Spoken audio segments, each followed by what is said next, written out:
اب جو ہونے والا ہے نمبر 1 فوری طور پر تیسری عالمگیر جنگ جو سر پر کھڑی ہوئی ہے، آرمگیڈون جسے وہ کہتے ہیں بائبل کی اصطلاح میں، اور الملحمۃ الکبریٰ یا الملحمۃ العظمیٰ یہ حدیث کے اندر کہا گیا ہے۔ متفق گردید رائے بو علی بارائے من، انجیل کے آخری کتاب ریولیشنز آف جان، اس میں آرمگیڈون، اگر ڈکشنری میں دیکھیں گے تو آپ کو معنی ملیں گے آرمگیڈون کے، a very big war which will be fought between the forces of evil and good before the end of this world۔ اور اسی کا ذکر حضور نے کیا، بہت بڑی جنگ ہوگی، بہت بڑی جنگ ہوگی، مڈل ایسٹ اس کا میدان بنے گا، اور اس جنگ کے اندر عربوں کا شدید نقصان، شدید نقصان، شدید نقصان، تہس نہس ہو گیا۔ حضور نے فرمایا کہ ایک باپ کے اگر 100 بیٹے ہوں گے تو 99 ختم ہو جائیں گے، ایک بچے گا۔ یہ حدیث ہے، کتاب الملاحم پڑھیے۔ یہ ملاحم کسے کہتے ہیں؟ لحم، گوشت کو کہتے ہیں۔ جنگوں میں کیا ہوتا ہے؟ گوشت کے ٹکڑے اڑتے ہیں نا، اسی طرح ملحم کہتے ہیں عرب، سعودی عرب میں آپ نے دیکھا ہوگا قصائی کی دکان جو ملحم ہے، گوشت لحم جہاں پر کاٹ کاٹ کے بیچا جاتا ہے، ملحم۔ تو ملحمہ جنگ کو کہتے ہیں، ملاحم اس کی جمع ہے۔ الملحمۃ العظمیٰ، الملحمۃ الکبریٰ، یہ 2 الفاظ حدیث میں آئے۔ عربوں پر یہ عذاب کیوں آئے گا؟ سمجھ لیجئے کہ امت مسلمہ اگرچہ پوری مجرم ہے، اس وقت پوری دنیا میں کسی ایک ملک کے اندر بھی اسلام کا نظام قائم نہیں ہے،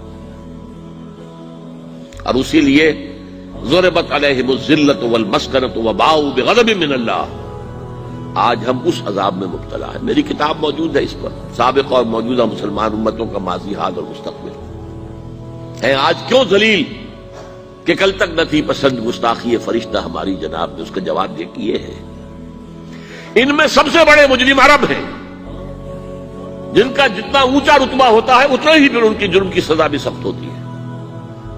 ازواج مطہرات سے کہہ دیا گیا تھا کہ تم کوئی غلط حرکت کرو گی تمہیں 2 سزا ملے گی۔ تم محمد کے گھر میں رہتی ہو صلی اللہ علیہ وسلم۔ اسی طرح عربوں میں سے تھے حضور، رسول عربی، رسول ہاشمی،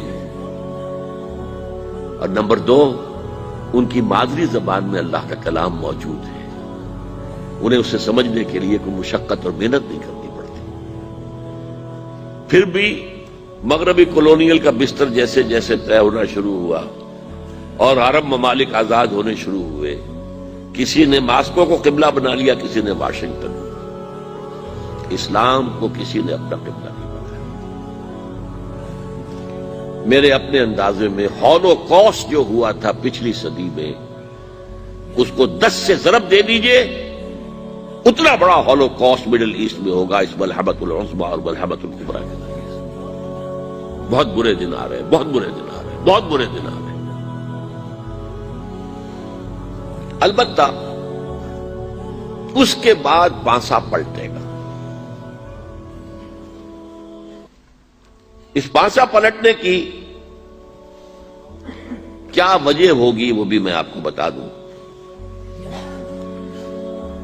مسلمانوں کو دوبارہ فتح ہونی شروع ہوگی، مسلمان پہلے تو یہ سارے عرب ممالک نکل جائیں گے، گریٹر اسرائیل بن جائے گا گویا،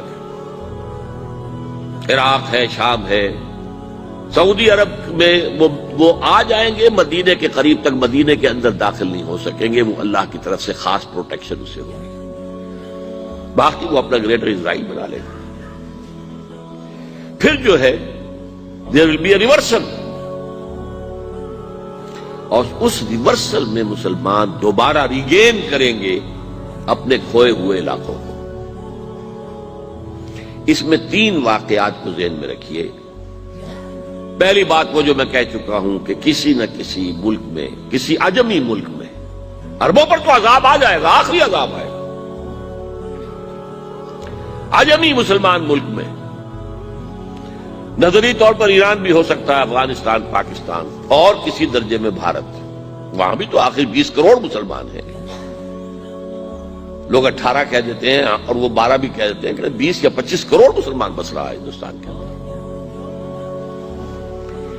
بہرحال یہ جو دوبارہ پھر مسلمان جو ہیں ابھریں گے، اس میں پہلا سبب کیا ہوگا کہ کسی علاقے میں، عجمی مسلمان علاقے میں، خلافت علی منہاج النبوہ قائم ہو جائے گی۔ میرے نزدیک پاکستان اور افغانستان، میرا گمان ہے واللہ عالم، میں نے کہا تھا ان باتوں میں اختلاف کی گنجائش ہے۔